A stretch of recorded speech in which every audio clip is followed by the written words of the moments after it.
Hey there, I am Sam Crack, and today I have what I think is a very interesting topic for you. It's about body damage on Teslas, why insurance rates are being raised, and why it's so darn expensive to fix them. But first, quick shout out to the winner who is listed right here of the tool giveaway. I'll be sending you a message very shortly.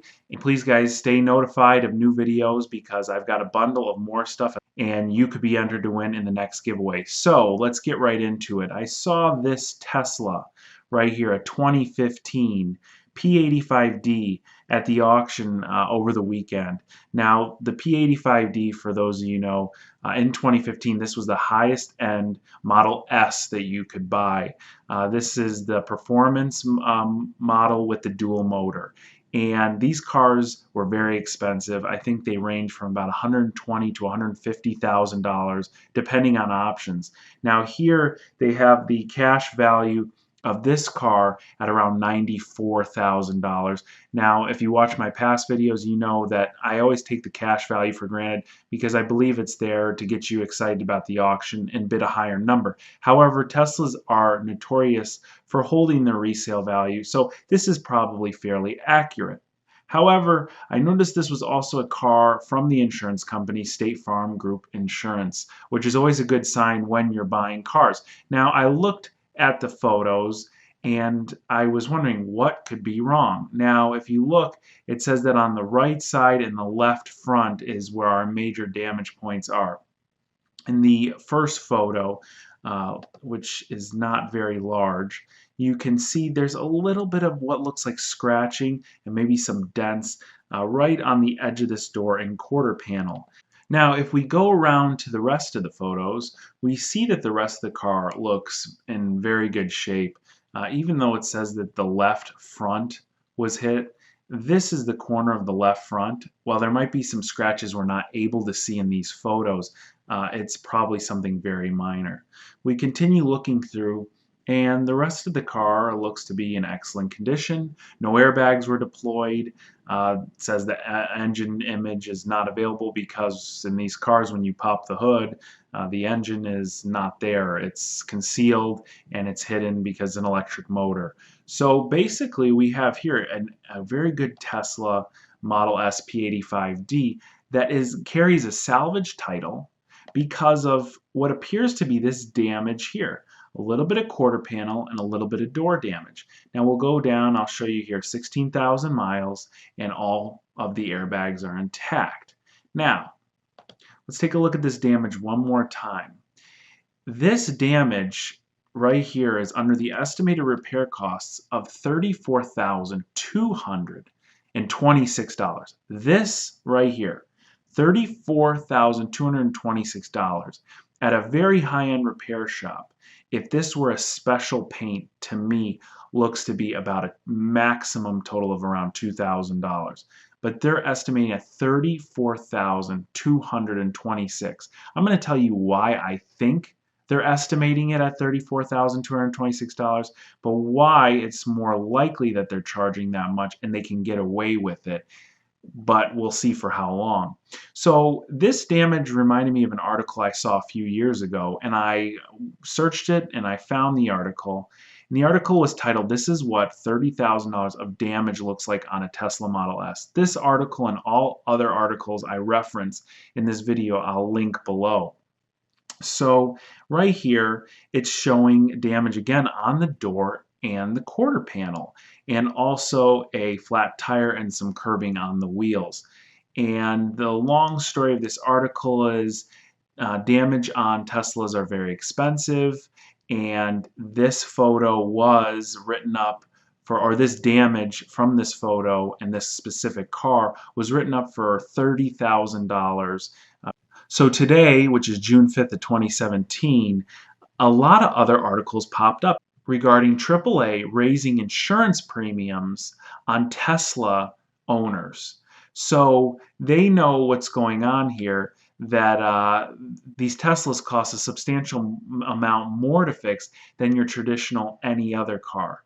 And again, I'm going to go back to why this is the case. So here's just one of those articles here. Tesla insurance rates jump after AAA says owners should pay more.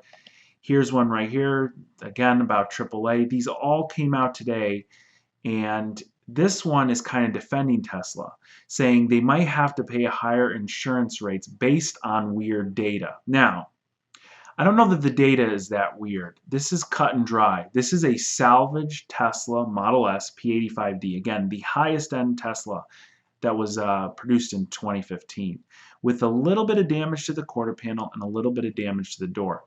Typically, at most body shops, this slight of damage would all be repaired, and I don't see anything that would need to be replaced. However, if Tesla required you to actually replace these parts on, say, an expensive car that's a competitor to this, a Mercedes S-Class, you would have to buy a whole new quarter panel and trim out the piece that you were going to use, and maybe at the furthest extent a whole new door. But nowadays a lot of cars have what are called door skins. It's where the outside of the door comes out, and it's a shell that goes over the structure of the door. Now, here's the Tesla support page. It says find an approved Tesla body shop. And this is where things get interesting. And this is why I believe the damage is so expensive on these cars. Now, I'm not convicting Tesla of anything here. They can do what they want. It seems clear, though, that they might have a monopoly on their parts, and likely a partnership agreement with all the body shops that they contract work out with.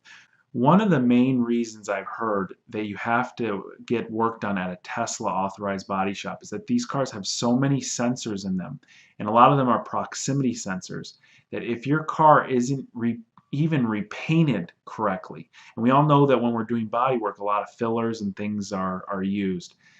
If it's not even painted correctly, you just have a door ding and they have to respray the door, that the thickness of the paint could be too much, and then your car, the sensors wouldn't work in your car. Without doing any tests on it, I'm wondering how truthful that really is. What I think is happening is Tesla is making all their parts very exclusive, meaning you can't just go into a dealership and buy a door. Say I purchased this 2017 Audi R8. This is a pretty exclusive car, very high-end car. The cash value they're estimating here almost around $200,000. In this case, the quarter panel is damaged. I don't know if the door is damaged as well. But if I went into the Audi dealership, while I might have to wait for it to get sourced from another dealership, warehouse, or maybe even another country, they would sell me the parts for this car. It might be an astronomical amount, but they would sell me the parts to this car. As far as a Tesla goes, I don't believe you can just walk into any Tesla. First of all, there's no dealerships. My local Tesla center is in a mall, and it's really just a showroom with a couple cars in it and some very cool televisions and computers. However, there's no parts counter. So now Tesla is holding all the parts, which they're not just releasing out to anybody. So if I buy a really damaged Tesla with some damaged doors or damaged quarter panel, I can't just go and buy it. I'd have to go and look on eBay. So we know now that these parts are very exclusive, and we know that you should take your car to a Tesla approved body shop if it does get into an accident. So it's pretty simple from there. You combine these two aspects and you've got likely what is a stronghold on the Tesla repair market. And having that stronghold means that they can charge basically what they want for damage as small as this. And that brings up a lot of ethical questions. However, again, Tesla can basically do and charge whatever they want and make sure their service centers charge whatever they want. That's why when you see a Tesla like this with $35,000 worth of damage, an insurance company is clearly more likely just to total the car out than to actually pay out the difference and fix the car. Insurance always has their best interest in mind, which is, are we going to make out more by fixing this car and giving it back to the customer, or just paying them what we think the car is worth? A lot of times, damage that is very minimal can look minimal on the surface and go in deeper. I still can't believe that the damage on this Tesla is much worse than it looks. However, you don't know, and in the insurance company's business, especially where this is a newer make of car, it's clear they'd rather not take the risk and total out the car. with that being said, it looks like Tesla owners may be paying more in insurance because of issues like this. And really, I think it's going to come to a head where there's going to be some explaining as to why this car right here has totaling damage, giving it a totally salvage title. And how they can estimate a dent in the quarter panel and the door $34,226 worth. I hope you guys enjoyed this video. If you did, please give it a thumbs up. If you didn't like it, thought it was boring, give it a thumbs down. But be sure to hit that subscribe button either way. The Audi S3 is almost finished, and I can't wait to show it to you guys. Thanks for watching, and I'll catch you next time.